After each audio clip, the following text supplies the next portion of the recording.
Lu ngerti gak sih yang gue mau bilang di sini? Makanya penting lu paham yang namanya hilirisasi. Hilirisasi itu harga mati. Kalau nggak Indonesia cuma jadi eksportir sumber daya alam.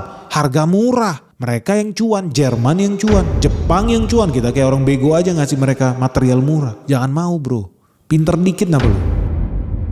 Indonesia menghasilkan ratusan ribu ton rumput laut setiap tahunnya guys. Dan dari komoditas ini ternyata ada nilai uang lebih dari ratusan triliun guys. Tapi sayangnya guys, uang itu bukan kita yang ambil, bukan kita yang terima. Lo kok bisa? Kalau penasaran lu jangan skip video ini. Let's check this out. Lu pernah penasaran gak sih guys? Setiap lu makan onigiri, sushi, kimbap, rumput laut itu sebetulnya asalnya dari mana sih? Kayaknya kan makanan Jepang tuh, sushi, onigiri. Atau jangan-jangan lu makan dari Korea Selatan tuh rumput laut. Tapi sebenarnya kalau lu pikir lagi, jangan-jangan itu semua asalnya dari negara Indonesia. Kenapa bisa begitu? Karena kalau lu lihat ya daftar negara dengan produksi, dengan nilai ekspor rumput laut terbesar di dunia bukan Jepang bro, bukan juga Korea Selatan, tapi ternyata di situ ada nama negara Indonesia. Lu percaya nggak percaya ya, Indonesia itu adalah negara eksportir rumput laut terbesar nomor 2 di dunia. Nomor satunya siapa? Nomor satunya Cina. Dan ini membuat lu harus bertanya-tanya juga. Kok bisa ya Cina nomor 1? Padahal kan negara Indonesia negara kepulauan. Dan menurut data Indonesia adalah salah satu negara dengan garis pantai terpanjang di dunia. Bukan Cina. Berarti ini membuat lu berpikir ya, jangan-jangan barang Cina itu sama kayak barangnya Singapura nih. Sama kayak menteri itu yang ketipu. Dia bilang Indonesia gak usah takut hormuz ditutup. Kan kita impor minyak dari Singapura. Memang luar biasa pintar menteri kita ya. Tapi kalau kita lihat di Cina, jangan-jangan sama juga. Cina kok bisa jadi produsen nomor 1 di dunia ya? Apa iya rumput laut tumbuh di situ?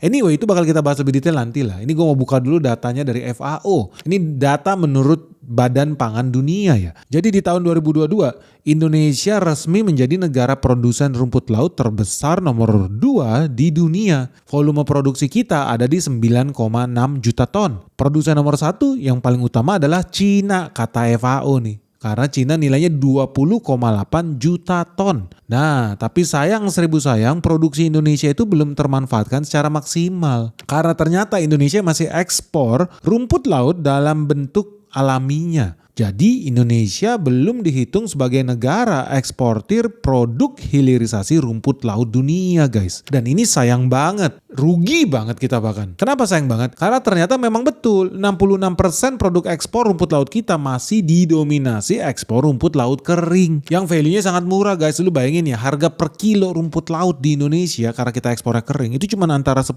sampai 20.000 rupiah per kilogram guys.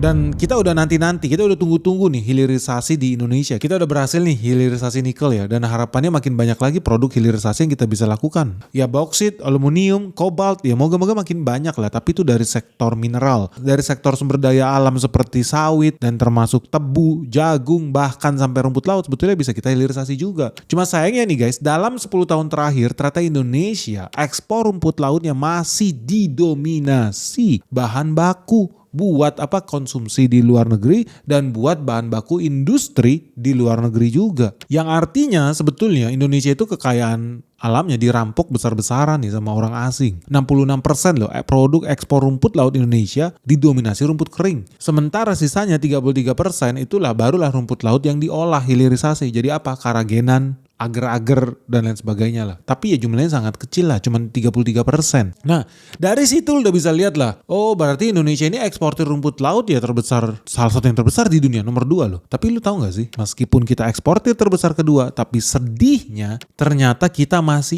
impor produk-produk olahan rumput laut guys. Karena kalau lu lihat data perdagangan Indonesia, Indonesia masih impor agar-agar. Indonesia masih impor rumput laut buat bahan baku kosmetik. Sedih. Terus kalau gitu apa yang kita ekspor ya sampai kita harus impor terus barang-barang yang berhubung dengan rumput laut ini? Ya ternyata produk ekspor kita itu ada 3 jenis utama guys. Yang pertama itu dried Eicumea cotonis seaweed. Ini salah satu jenis rumput laut yang bisa menghasilkan kappa karagenan. Karagenan ini bahan yang digunakan untuk mengentalkan guys. Jadi bahan penstabil, bisa dipakai buat es krim, bisa dipakai buat pelapis kapsul, buat obat-obatan, sebagai bahan perekat, bahkan juga bisa dijadikan filter pada proses produksi daging. Jadi nggak usah heran kalau rumput laut itu banyak dipakai guys pada produk makanan hewan karena dia juga bisa memberikan tekstur pada makanan minuman seperti susu dan bir. Nah ternyata dried Aechumea cottoni yaitu salah satu produk yang paling umum dan paling banyak sebetulnya diproduksi di lautan Indonesia guys. Yang kedua dried Aequinomia spinosum seaweed. Jadi kita bilangnya rumput laut spinosum. Jadi kayak spinach lah. Spinach itu bayam ya, bayam tapi di dasar laut. Ini spinosum ini agak unik. Ini beda dengan yang kita biasa ekspor tuh yang cottoni. Kenapa? Karena spinosum ini merupakan jenis rumput laut yang bisa menghasilkan iota karagenan guys. Nah iota karagenan ini adalah bahan baku yang sangat penting buat industri tekstil, industri kosmetik, industri makanan. Jadi kalau teman-teman lihat di kosmetik itu ada iota, ada karagenan, itu most likely berasal dari spinosum seaweed ini guys. Dan Indonesia beruntung karena ternyata kita punya spinosum seaweed ini. Nah yang ketiga produk kita namanya dried gracilaria seaweed. Jadi rumput laut gracilaria. Ini rumput lautnya agak beda kalau lu lihat di pantai ya. Ini gue suka lihat di Indonesia Timur. Ini jenis rumput lautnya bukan warna hijau, bukan warna hitam, bukan warna biru, tapi warna merah guys. Dan karena dia rumput laut yang paling unik ya, dia itu banyak digunakan sebagai media pembiakan bakteri. Jadi berguna buat kalau lu kerja di laboratorium, lu mau mengembangbiakan bakteri tertentu. Ternyata untuk supaya dia bisa hidup dengan sempurna perlu ada gracilaria seaweed ini. So artinya ini adalah jenis rumput laut yang sangat penting bagi peneliti, saintis, industri kosmetik, industri obat-obatan dan farmasi guys. Nah dari 3 jenis itu mana sih yang paling banyak Indonesia bisa ekspor ya? Kayaknya menarik tuh, beda-beda lagi jenisnya, warnanya, fungsinya. Nah kita ambil dari salah satu laporan perusahaan rumput laut yang ada di Indonesia ya. Jadi ternyata penjualan cottoni itu yang paling besar. Teman-teman bisa lihat di layar kaca, 84% penjualan rumput lautnya itu adalah jenis cottoni. 11% jenis gracilaria dan sisanya 5% itu spinosum guys. Di tahun 2024 penjualan mereka ini senilai 337 miliar. Tahun sebelumnya di tahun 2023 itu penjualannya bisa 437 miliar. Jadi ada penurunan nih guys. Nah penjualan di tahun 2024 kalau lu lihat ya ekspor rumput laut Indonesia ternyata mayoritas ke negara Cina. Sisanya kecil-kecil itu negara seperti Chili, Filipina, Hong Kong, Spanyol dan Vietnam. Dan pasar ekspor ternyata itu mayoritas karena 77% produksi mereka itu buat ekspor. Sisanya 23% itulah yang dijual di dalam negeri guys. Ini juga lu bisa lihat sih refleksinya sama ya dari sisi perusahaan juga dari sisi government. Kita punya data dari Kementerian Kelautan nih. Di tahun 2024 nilai ekspor rumput laut Indonesia itu 5,8 triliun guys. Gila gak? Nilai ekspor kita tuh 5,8 triliun loh. Nah kemana aja sih tujuan kita? Ternyata betul 67% rumput laut kita diekspornya ke Cina guys. Jadi kalau lu lihat di layar kaca ya nilai ekspor kita 2024 342,16 juta dolar. Ya kalau kita konversi ke rupiah itu sekitar 5,87 triliun. Nah 5,87 triliun kalau lu bagi dengan 262 ribu ton yang kita ekspor di tahun 2024 maka nilainya itu setara dengan 22 juta rupiah per ton atau sekitar 22 ribu rupiah per kilogramnya guys. Jadi dari sini lu bisa lihat oh berarti cuan dong bisnisnya karena nilainya 22 ribu rupiah per kilogram. Jauh di atas sawit, misalkan sawit kalau lu jualan TBS itu sekitar 5 ribu rupiah per kilo. Atau kalau lu jual beras ya, beras itu gabah itu sekitar 6 ribu sampai 9 ribu rupiah per kilo. Jauh bro. Jadi harusnya lebih cuan dong pengusaha rumput laut yang ada di Indonesia. Sebetulnya enggak. Karena kita itu seharusnya bisa cuan lebih gede lagi. Dan teman-teman lihat ya, kalau menurut Kementerian Perindustrian, rumput laut itu sebetulnya udah digadang-gadang sebagai emas hijaunya Indonesia. Menurut mereka, Indonesia itu bisa cuan sampai 11 billion dollar. 11 billion dollar itu setara dengan 200 triliun guys. Cuma dari apa? Hilirisasi rumput laut. Jadi ini bisnis ratusan triliun. Jadi kalau lu bilang tadi ya, menurut data Kementerian Perikanan, duit ekspor rumput laut di 5,87 triliun udah besar, ternyata enggak. Karena seharusnya ini kita bisa dapat duit ratusan triliun. Bahkan lu bisa lihat tuh di Detik Finance bisa lebih besar dari nikel. Potensi hilirisasi rumput laut bisa tembus 182 triliun menurut Detik Finance tuh. Tapi pertanyaan guys, apa betul ya bisa lebih cuan daripada nikel ya? Padahal kita suka banget sama nikel. Karena apa? Ternyata setelah dihilirisasi nilainya bisa naik berpuluh-puluh kali lipat. Contohnya nih, zaman dulu kita itu ekspor tuh cuma dalam bentuk tanah guys. Nikel itu, ini tanah nih. Ini ada siprolit, ada limonit. Nah dari sini kalau dihilirisasi ujungnya kita bisa ekspor nikel sulfida bahkan sampai ekspor kobalt sulfida. Hilirisasi, bawa cuan. Tadinya bisa ekspornya tanah doang, sekarang bisa ekspor mineral yang berharga guys. Udah metal nih guys. Tapi ada yang bilang ternyata rumput laut lebih cuan daripada nikel. Apa betul? Coba kita cek gimana sih hilirisasinya. Teman-teman bisa lihat di layar kaca ya. Kalau seandainya nikel itu asalnya dari tanah, ore itu guys. Itu bisa jadi saprolit, limonit yang dulu dijual. Sekarang karena dihilirisasi, mereka bisa produksi sampai bahkan ke kobalt sulfida. Kalau rumput laut gimana? Rumput laut ternyata bergantung pada jenis rumput lautnya dulu. Yang paling atas itu ada kotoni. Kotoni ini yang tadi gue bilang mayoritas ekspor Indonesia adalah kotoni yang dikeringkan. Nah kotoni yang dikeringkan itu bisa menjadi karagenan. Ini adalah bahan penting nih buat industri permen, coklat, daging, susu, pangan dan lain sebagainya lah yang berhubungan dengan makanan. Nah yang kedua, rumput laut kita kalau asalnya berasal dari spinosum dan spinosum yang sudah dikeringkan ini bisa berubah menjadi karagenan juga, karagenan spinosum yang berfungsi buat bikin skim milk, jadi susu skim, bahan kosmetik, bahan farmasi, bahan-bahan buat skincare, itu asalnya dari spinosum guys. Nah yang ketiga, Gracilaria. Gracilaria ini kalau diolah inilah yang berubah menjadi agar-agar guys. So Gracilaria ini bahan yang penting buat bahan farmasi, laboratorium buat mengembangbiakan bakteri di dalam agar-agar ini. Termasuk juga untuk jadi bahan pangan. Nah selain itu ada juga sargasum. Sargasum ini jenis rumput laut yang dipakai untuk dijadikan kapsul di obat-obatan. Karena dia sifatnya kenyal guys. Mudah diserap tubuh. Makanya bisa juga untuk pasta gigi. Bisa juga untuk bahan cat supaya makin kental. Bisa juga untuk bikin bioplastik. So ini sangat penting buat industri yang berhubungan dengan ya salah satunya farmasi yang harus dikonsumsi. Nah yang terakhir itu ada alfaresi, gracilaria, sargasum ini juga bisa diolah menjadi pupuk biostimulan. Nah ini jenis pupuk yang kemarin gue pernah sharing ya. Sangat bagus buat hortikultur lah. Jadi kalau lu nanam cabai atau apapun tanaman yang high value cocok nih pakai biostimulan yang berasal dari rumput laut. Karena produktivitas lu bisa naik 30-90% lebih banyak guys. Sayangnya memang biostimulan dari rumput laut tuh harganya mahal, nggak murah. Ada salah satu produsen utamanya di Jakarta Utara, gue udah datang ke sana dan ya memang sih produknya bagus, sayang ya mahal guys. Tapi dari sini lu bisa lihat ya banyak banget sih fungsi dan kegunaan rumput laut itu. Jadi pupuk iya, biostimulan iya, bahan kosmetik, farmasi, makanan, agar-agar, laboratorium, skincare. Gila banyak banget yang pakai rumput laut. Nah terus kenapa kita capek-capek bikin video begini guys? Karena kita betul-betul pengen lihat apa iya bisnis ini bisa menghasilkan duit ratusan triliun. Karena hari ini dia cuma bisa menghasilkan ekspor setara 5 triliun. So penting gak sih kita lakukan hilirisasi? Karena total impor rumput laut dunia itu 50% yang dalam bentuk karagenan yang kita udah bisa bikin. Lu lihat di layar kaca guys, 50,4%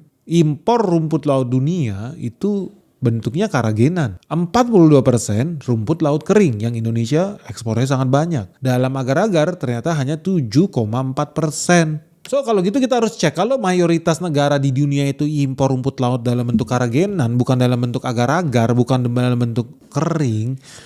Siapa sih pemain besarnya? Ternyata pemain besar yang nomor satu ada Cina guys. Cina itu nilai ekspor karagenannya setara 790 juta dolar. Itu sekitar 13,5 triliun. Peringkat 2 ada Filipina. Filipina 320 juta dolar. Itu setara 5,4 triliun. Nah Indonesia di mana? Indonesia ada di peringkat 3. Indonesia itu 190 juta dolar. Gila entah kenapa kita kalah nih sama Filipina.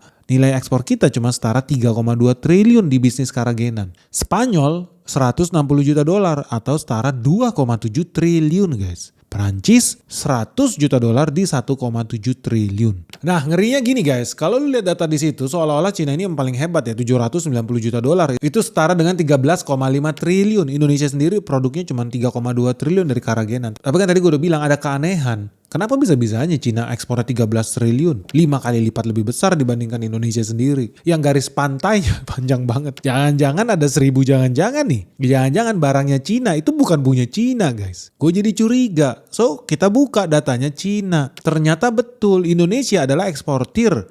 Halo guys, ngeri banget ini guys. Market terus-menerus nyungsep, merah membara dan crash di mana-mana. Nah, buat teman-teman yang merasa bingung nih gimana cara melewati navigasinya nih. Peperangan yang terjadi di Iran bentar lagi buka cabang di Asia. Kalau lu nggak siap guys, lu jangan kaget kalau lu harus berpisah dengan harta kekayaan lu. Nah, terus gimana kalau teman-teman yang masih belum tahu dan belum tahu gimana caranya bersiap menuju dunia yang makin kacau ini? Jangan sampai lu investasi lu terganggu. Segera gabung di Benix Investor Group. Karena apa yang terjadi di market crash hari hari ini merah membara sudah gue share loh dari tahun lalu. Dan hari ini semua berjalan sesuai skenario yang gue ajarin. So buat teman-teman yang pengen tahu gimana caranya cari cuan ya di era Perang Dunia 3 ini, segera daftarkan dirimu sekarang juga hanya di www.benix.id. Karena cuma di sini ya kita bakal ajarin lu gimana cara investasi yang benar. Kita bakal ketemu dengan direksi-direksi perusahaan top yang ada di Indonesia. Kita akan ajak lu buat site visit, temu emiten, bahkan kita ada acara sebentar lagi gala dinner bersama seluruh investor di Benix Investor Group. So tunggu apa lagi guys? Orang dari luar negeri aja berbondong-bondong buat ikut Benix Investor Group. Masa lu ketinggalan? Benny Batara, the founder of the Benix Investor Group. Yuk buruan segera daftar di Benix Investor Group sekarang juga.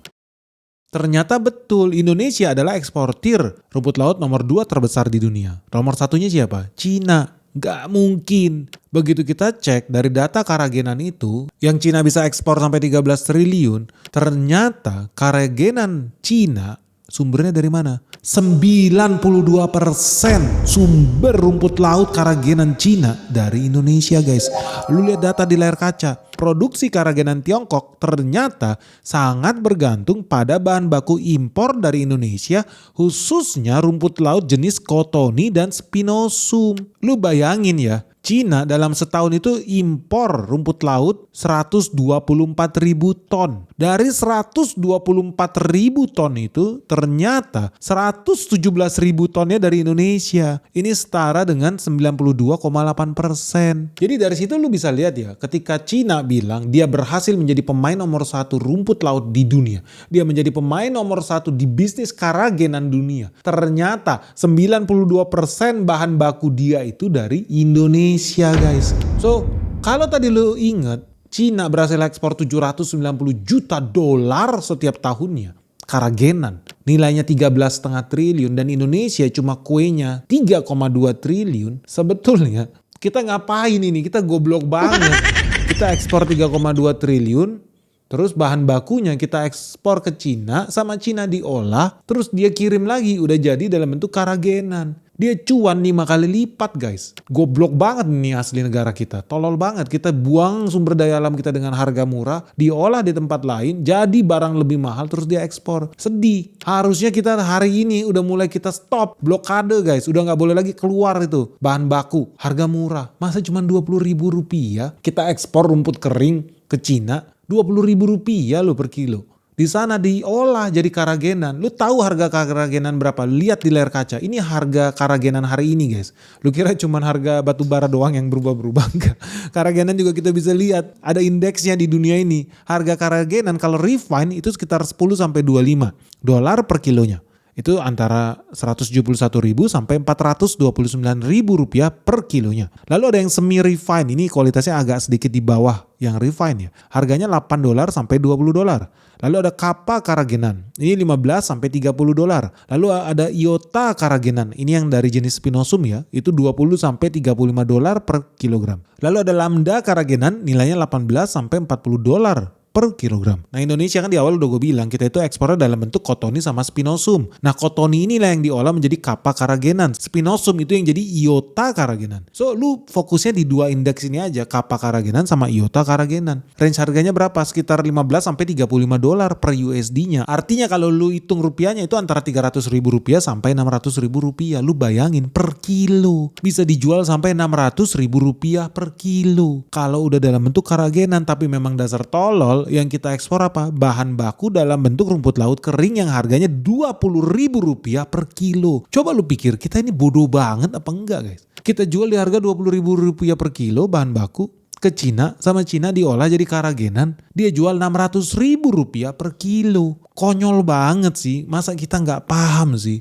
Lu ngerti nggak sih yang gue mau bilang di sini? Makanya penting lu paham yang namanya hilirisasi. Hilirisasi itu harga mati. Kalau nggak Indonesia cuma jadi eksportir sumber daya alam. Harga murah. Mereka yang cuan, Jerman yang cuan, Jepang yang cuan. Kita kayak orang bego aja ngasih mereka material murah. Jangan mau bro. Pinter dikit nah bro. Nah kita udah bikin kok breakdownnya gimana sih kalau seandainya Indonesia bisa murni ekspor karagenan guys. Dari jenis kappa ya. Jadi kappa karagenan yang berasal dari Cottony itu loh. So lu lihat di layar kaca. Kalau kita contoh volume ekspor rumput laut Indonesia tahun 2024 262 ribu ton nih, ekspor rumput laut kita. Dari 262 ribu ton yang berhasil kita rubah menjadi kapa karagenan cuma 35%. Artinya Indonesia bisa ekspor 92 ribu ton lah kapa karagenan. 92 ribu ton itu setara 92 juta kilogram guys. Yang kalau kita hilirisasi harganya jadi 515 ribu rupiah per kilonya. Artinya Indonesia bisa cuan 47 triliun. Gede nih. Jadi lu bayangin kita bisa dapat 47 triliun guys. 47 triliun. Kita bisa dapat itu. Itu pun kalau yang dihilirisasi 35% bro. Tapi ya faktanya hari ini Indonesia dapatnya cuma berapa? 5 triliun guys. Karena kita ekspor ya mayoritas dalam bentuk rumput laut kering. Lu bisa bayangin ya 5 triliun sama 47 triliun guys. Lu pilih yang mana guys? Yang 47 triliun dong. Hilirisasinya, penciptaan lapangan kerjanya, pemutaran ekonominya di dalam negeri. Wah gede banget. Dan mereka butuh banget dengan rumput laut Indonesia. Kita sebenarnya bisa blokade ini. Kayak Selat Hormuz blokade, semua negara yang sudah kecanduan minyak sekarat, mati. Karena mereka udah sakau sama minyak.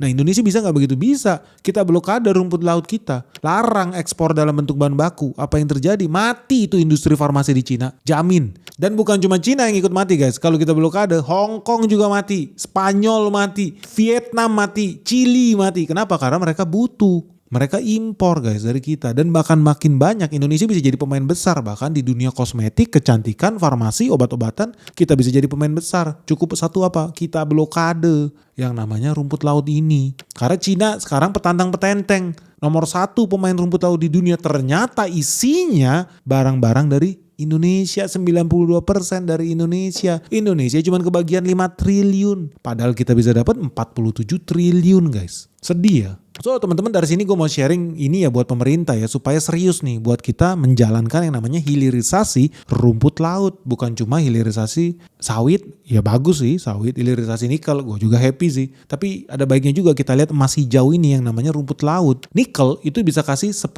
kali lipat loh begitu dilakukan hilirisasi. Lu bayangin ya sebelum kita hilirisasi penghasilan kita dari nikel itu cuma 54 triliun satu tahun. Setelah kita hilirisasi penghasilan Indonesia naik jadi 662 triliun guys. Jadi tumbuhnya lebih dari 10 kali lipat. Cuma karena hilirisasi kita bikin industrinya di dalam negeri. Jangan ekspor sumber daya alam dalam bentuk raw material goblok. Dan ini bisa gak kita replika ke rumput laut? Bisa. Tapi ada tantangannya juga. Namanya juga hilirisasi. Biaya jadi tinggi. Lu harus impor teknologi baru. Lu harus investasi mesin. Lu harus investasi tenaga kerja yang ngerti gimana cara bikin HPAL. Sehingga jadi nikel yang kualitas tinggi. Artinya di dunia rumput laut itu juga sama. Karena untuk memproduksi kapa karagenan kita butuh keahlian untuk memproses bahan kimia yang sangat presisi. Contoh, proses alkali treatmentnya, pemanasan suhu tinggi, ekstraksi, filtrasi, pengendapan, pengeringan. Nah ini harus benar-benar dilakukan dengan presisi. Karena kalau suhu,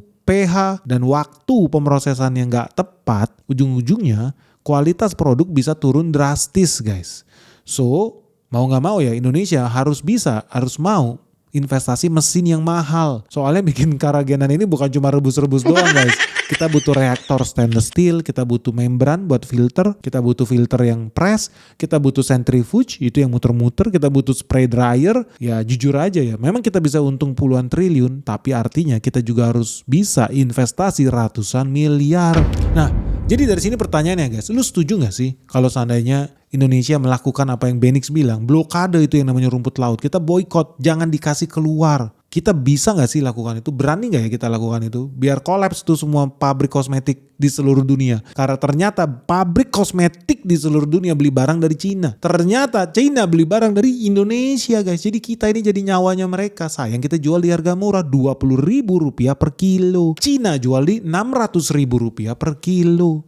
Nah jadi pertanyaannya gini guys, menurut lu mampu gak sih pemerintah Indonesia buat mewujudkan hilirisasi rumput laut ini? Bisa gak ya? Buat teman-teman di sini ada gak yang pemain rumput laut? Menurut lu peluangnya masih besar gak sih bisnis rumput laut? Atau memang kita udah angkat tangan aja lah, udah kita jadi budaknya si Jinping aja lah, jual aja bahan baku ke sana harga murah, gimana menurut lu? Atau memang kita harus berani nih melakukan hilirisasi seperti yang kita lakukan di nikel guys? Gimana guys menurut kalian? Lu setuju gak sih kita masuk ke sana? Dan yang paling penting sih pertanyaannya tantangannya ya. Kalau Indonesia mau melakukan hilirisasi rumput laut. Tantangannya seperti apa? Lu udah tahu dong, ketika Indonesia mau lakukan hilirisasi nikel apa yang terjadi? Ngamuk semua orang. Diri seluruh dunia. Jerman ngamuk sampai kirim intelijen ke sini ngacak-ngacak Indonesia. Perusahaan Australia ngamuk, LSM, NGO anjing peliharaan George Soros pada ngamuk. Semua nggak suka Indonesia maju, semua tidak suka Indonesia menjadi negara industri. Negara-negara barat tidak ada yang mau melihat negara Indonesia tambah sejahtera, nggak mau. Mereka lakukan segala cara supaya kita tetap bodoh dan kita tetap ekspor bahan baku. Nah menurut lo kalau Indonesia melakukan hilirisasi rumput laut, negara mana yang bakal makin panik guys? Yang bakal marah dan bakal menghancurkan Indonesia? Worth it nggak? Kita bangun industri rumput laut kita sendiri dengan adanya potensi serangan-serangan dari asing itu guys. Sharing dong teman-teman di bawah ini gimana sih caranya biar Indonesia bisa sukses hilirisasi rumput laut dan ancaman apa nih yang bisa menyerang Indonesia ya kalau kita betul-betul menjalankannya. Oke guys, ditunggu pendapat kalian di kolom komentar di bawah ini. Sharing video kita sebanyak-banyaknya. Jangan lupa subscribe sekarang juga. Semoga video ini bermanfaat. Salam sehat, salam cuan, salam metal. Bye-bye.